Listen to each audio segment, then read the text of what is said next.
अब कोई घास यहाँ कर रहा है, कौन जा रहा महात्मा है। अब कोई तो कहता है कि दाढ़ी वाढ़ी होना चाहिए, चंदन टीका होना चाहिए, तो उसको महात्मा साधु कहते। उनको तो साधारण देश में थे, मैले कुचैले कपड़े, कोई ज्यादा वो नहीं, खेती काम करने वाले जैसे रहते थे, एकदम सीधा वेशभूषा। और गए उधर जाके थोड़ा घास ले लिए गाय के लिए, और डलिया या पूरा में रख करके, और आते थे 2 बजे 3 बजे सुबह के निकले। तो दादी माँ पूछती थी, इतना देर क्या करते हैं आप, दिन भर क्या करते हैं, इतनी घास लाते हैं और दिन भर करते क्या है। तो वो कहते अरे जाते हैं उधर और घास खोजते खोजते टाइम लग जाता है, देखते हैं ढूंढते हैं तब तो लाते हैं। तो गुरु महाराज जब रहते थे उनके यहाँ, तो दादी माँ कहती तुम जाओ उनके पीछे पीछे, और ये जब जाएंगे घास करने तो तुम देखना ही क्या करते हैं।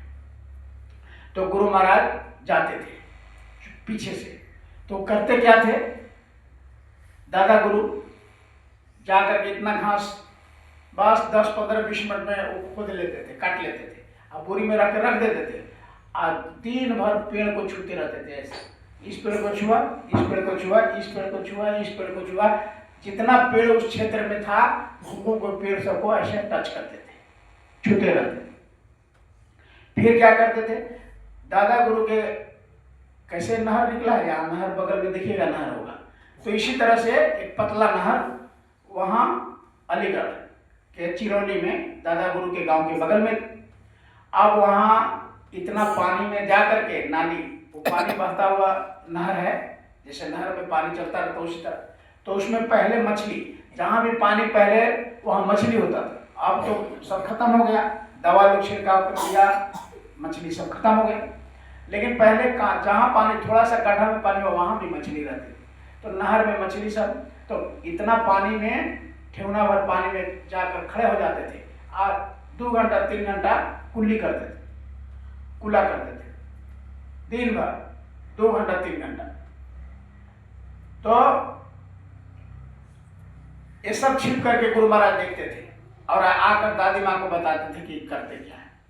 फिर क्या करते थे, फिर वहां से निकल गए तब चिट्टी, जो एक कतार में देखिएगा कभी कभी चिट्टी चलता है एक के साथ है, तो वो करते थे क्या कि चिट्टी पर पैर धके ऐसे चलते थे, ऐसे चिट्टी के कतार पर पैर धके ऐसे लड़का की तरह, हम लोग रखेंगे तो मर जाएगा, लेकिन पता नहीं महापुरुषों का वो पैर रखकर चलते थे, कोई चिट्टी मरता नहीं था।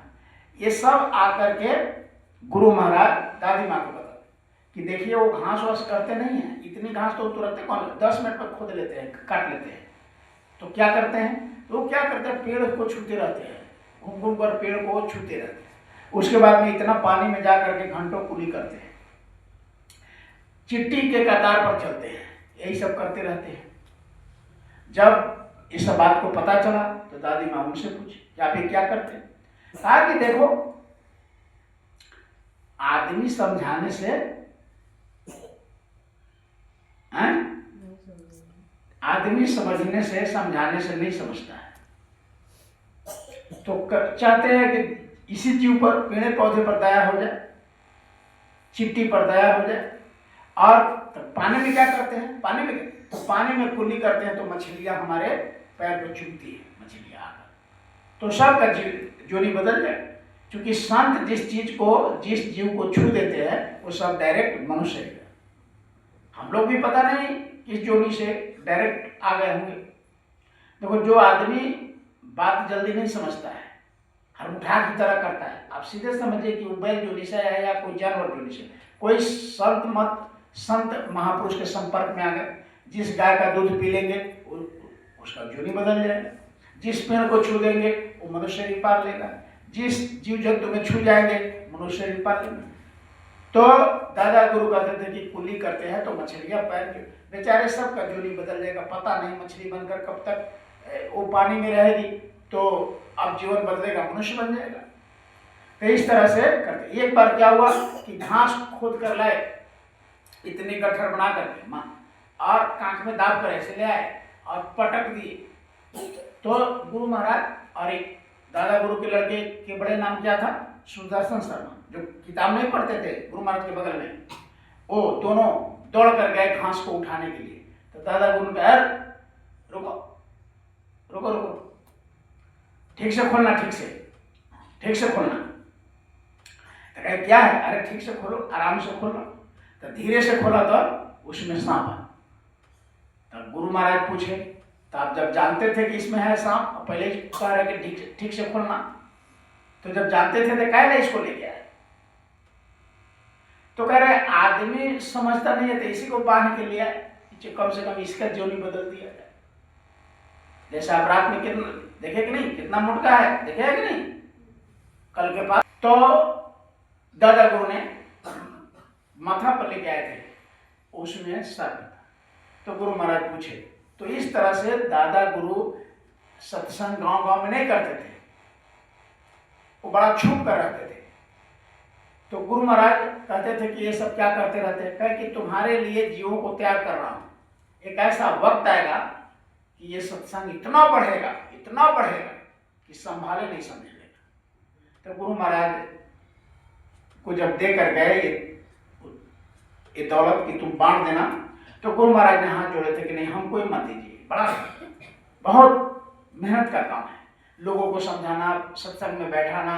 बड़े बड़े विद्वान काशी बनारस में ऐसे बड़े बड़े विद्वान हैं, कैसे समझेंगे? तो दादा गुरु ने डांटे, मैं जो कहूँगा वो करेगा, तुम अपने मन क्या करेगा? तब गुरु महाराज चुप हो गए, कहा कि तुमको ये काम करना है, और कहाँ से जीव आएंगे ये तुम चिंता क्यों करते हो? ये मैं जितने पेड़ को छू रहा हूँ, जितने चिट्टी पर पैर रखता हूँ, जितने मछलियाँ हमको चुभ रहे, वो सीधे डायरेक्ट मनुष्य शरीर में आएगा और तुम्हारे पास आएगा। वो सब का कल्याण तुम्हारे माध्यम से होना है। तो हम लोग उसी में के चिट्टी हैं, उसी में के मछली हैं, उसी पेड़ पौधे में से हम लोग आ गए हैं। नहीं तो हम लोग के बस का चीज थोड़ी है, इतना ऊंचा चीज कम बड़ा बात है। इस कलयुग में इतना जो लोग एक एक पैसा के लिए हाय हाय मचाए हुए, आप कल से आकर यहाँ पड़े हुए हैं, तो हम लोग के बस के बात नहीं। ये गुरु की दया है कि हम लोग कर। तो समय ज्यादा नहीं लेंगे, क्योंकि आप लोग